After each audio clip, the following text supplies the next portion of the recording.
Hello everyone, welcome back to the channel. So today I'm going to tell you how to lock photos on an Android phone. If you want to lock your photos in Android phone, so you just need to follow some steps.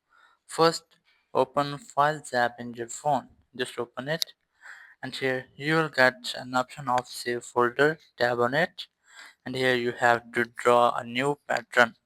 As you can see, I have already drawn it. So now just go back, open Images, and here select the image which you want to lock. I'm going to use this one, so just tap on it, and here you have three dots in the top right corner. Just tap here, and here you will have the option of move to save folder. Just tap on it and then draw your pattern. So now you can see I have successfully locked the photo on my phone. Just open save folder and draw your pattern, and you can see I have successfully locked the photo in my Android phone.